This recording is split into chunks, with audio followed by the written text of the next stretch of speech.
বন্ধুরা, তো আজকে মনটা একটু খারাপই। আজকে 1 জানুয়ারি 2025।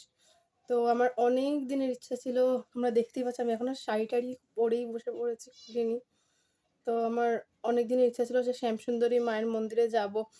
আর মেনলি আমি এটা খবরে দেখিনি, আমি এটা মানে সোশ্যাল মিডিয়াতে এখন ইউটিউবে প্রচুর ভাইরাল হয়েছে এবং প্রচুর আমি দেখেছি যে মানে শ্যামসুন্দরী মায়ের মন্দিরের কথা।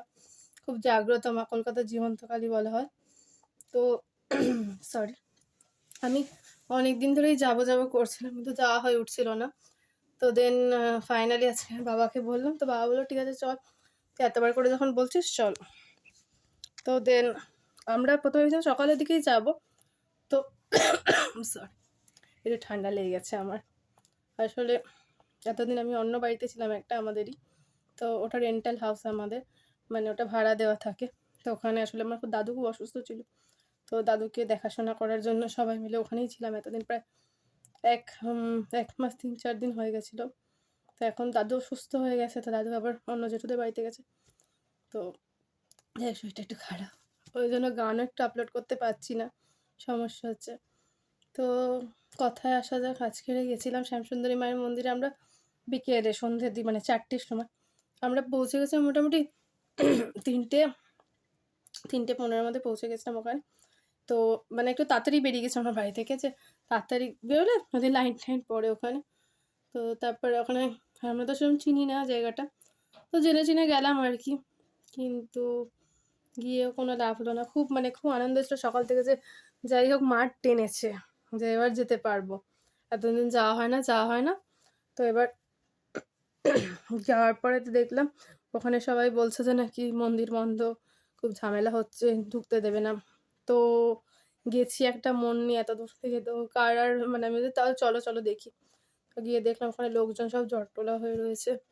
তো ওখানে গেলাম, গিয়ে শুনলাম যে মন্দির বন্ধ, এবং শুধু 1 তারিখ 2 তারিখ নয়, হয়তো দীর্ঘদিন মন্দির বন্ধ থাকতে পারে। ঠিক কতদিন সেটা জানা যায়নি এখনো। এবার কারণ ওখানে নাকি মন্দিরের ভেতরে কিছু একটা হচ্ছিল, মানে যেটুকু ভিডিওতে দেখলাম ওরা বলছিল নাকি খবরে দিয়েছে, তো আমি তো খবর দেখে যাইনি।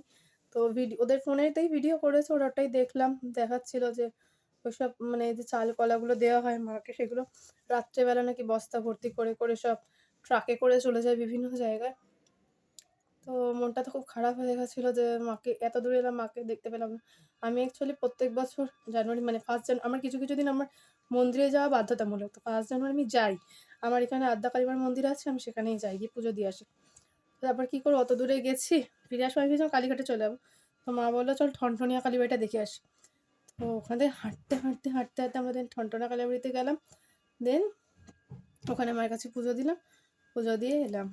তো আপাতত এখন মন্দির বন্ধই থাকবে বলেছে, হয়তো তুলেও দিতে পারে, এখন জানি না কী করবে ওনারা। কিন্তু মানে খবরটা আমি পাইনি, এখন পেলাম। ওরা আবার ইউটিউবারদেরই খুঁজছিল, বলছিল যে যারা করেছে তাদেরকেই দরকার। তো আমি তো সবাই প্রথমবারই গেলাম এই মন্দিরেতে, যাই হোক দেখতে পাইনি, অন্য একটা মাকে দেখে এসেছি। যাই হোক, সবাইকে জানাই শুভ নববর্ষের অনেক অনেক শুভকামনা এবং ভালোবাসা।